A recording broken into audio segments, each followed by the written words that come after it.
Halo adik-adik, Assalamualaikum warahmatullahi wabarakatuh. Apa kabar adik-adik semua? Semoga adik-adik semua selalu dalam keadaan sehat dan bahagia ya. Jumpa lagi dengan Bu Ika baca dongeng. Adik-adik, sebelum Bu Ika membacakan dongeng, Bu Ika mau mengucapkan terima kasih sebanyak-banyaknya untuk adik-adik yang sudah dukung Bu Ika dengan cara subscribe channel Rafika Nur Sugiharti ini. Dan untuk adik-adik yang baru bergabung, yuk dukung terus Bu Ika dengan cara tekan tombol like, subscribe, dan jangan lupa tekan juga tombol loncengnya ya, supaya adik-adik tahu ketika Bu Ika upload video terbaru. Kali ini Bu Ika akan membacakan sebuah dongeng dengan judul Ciko Kelinci yang Tamak. Di sebuah hutan, tinggallah seekor kelinci yang sangat rajin. Nama kelinci itu adalah Ciko. Ciko sangat senang berkebun. Hampir setiap sudut di halaman rumahnya, dia tanami berbagai macam sayuran yang jadi bahan makanan dia sehari-hari. Hasil kebunnya sangat bagus. Hal itu membuat Ciko sangat senang. Tapi sayang, di balik kerajinannya, Ciko adalah seekor kelinci yang sangat pelit. Dia tidak pernah mau berbagi apapun kepada teman-teman ataupun tetangganya. Alasan Ciko tidak mau berbagi karena menurut Ciko itu adalah hasil kerja kerasnya. Kalau binatang lain mau seperti Ciko, maka menurut Ciko, mereka pun harus rajin bekerja. Hal itu sering membuat binatang lain merasa sakit hati. Sekali waktu, Pak Beruang pernah lewat di depan rumah Ciko.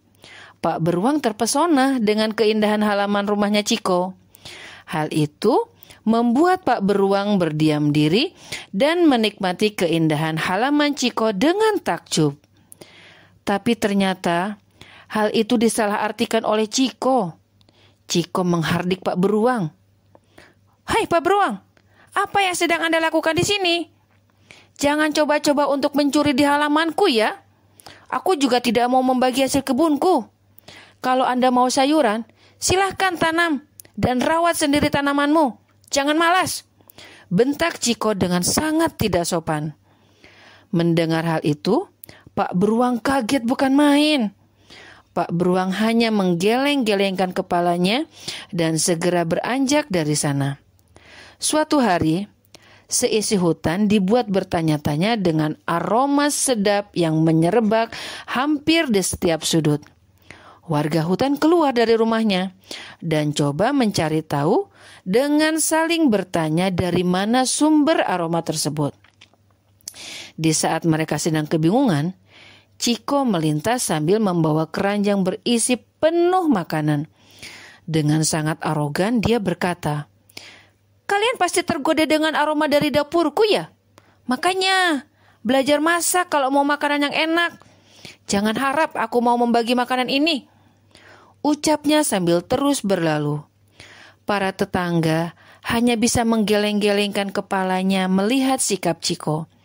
Sebenarnya mereka kasihan melihat kesombongan Ciko. Karena dengan kesombongannya itu membuat Ciko dijauhi oleh teman-temannya. Tapi pada akhirnya mereka memilih membiarkan Ciko dengan kesombongannya karena jika ada yang mendekat, Ciko selalu menganggap mereka akan meminta sayuran atau makanan dari Ciko.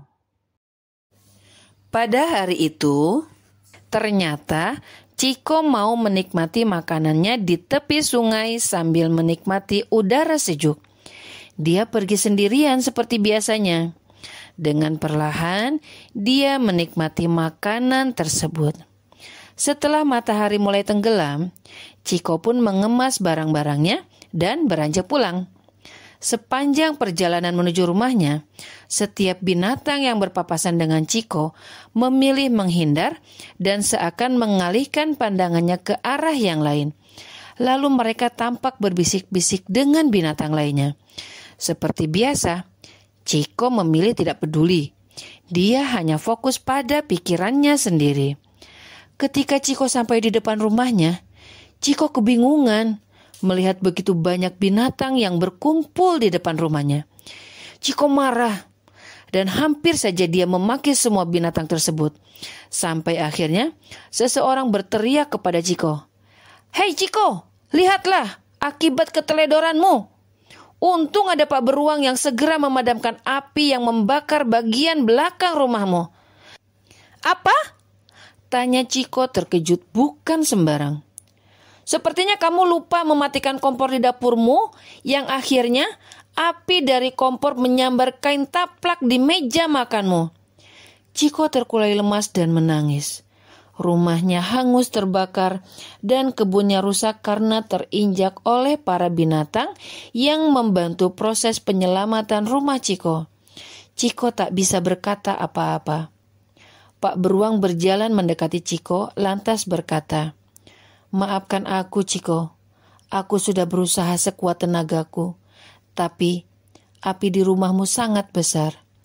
Chiko masih belum bisa berkata sepatah kata pun. Masih terlalu lemas dia melihat rumah dan kebun yang selama ini dia rawat hancur dan hangus hanya dalam sekejap mata. Pak Beruang merasa kasihan melihat Chiko. Lalu dia berkata, "Kalau kau perlu tempat tinggal, datanglah ke rumahku. Walaupun rumahku tidak sebagus rumahmu, tapi semoga rumahku bisa menjadi tempatmu tinggal selama kamu masih harus membangun kembali rumahmu. Istriku pasti senang memberikan tempat untukmu." Chiko terharu. Ternyata orang-orang yang selama ini dia benci tidak pernah menyimpan dendam kepadanya. Mereka malah membalasnya dengan kebaikan yang luar biasa. Tiba-tiba matanya berkaca-kaca dan Chiko memeluk Pak Beruang. "Terima kasih atas kebaikan Anda, Pak Beruang." Sejak saat itu, akhirnya Chiko tersadar. Dia membangun kembali rumahnya dibantu oleh para tetangganya. Setelah rumahnya selesai, Chiko kembali melanjutkan hobinya dalam berkebun dan memasak. Setelah masanya panen, dia ajak semua tetangganya untuk ikut memanen hasil kebunnya. Tidak lupa juga, dia menjamu para tetangga dengan sajian hasil masakannya yang terkenal sangat lezat. Nah, adik-adik, dari kisah ini lagi-lagi kita diingatkan untuk tidak pernah membalas dendam kepada siapapun. Selain itu, kita juga tidak boleh bersikap pelit. Berbagi sama sekali tidak akan membuat kita menjadi miskin. Malah dengan berbagi, rezeki kita akan semakin berkah dan bertambah. Selesai.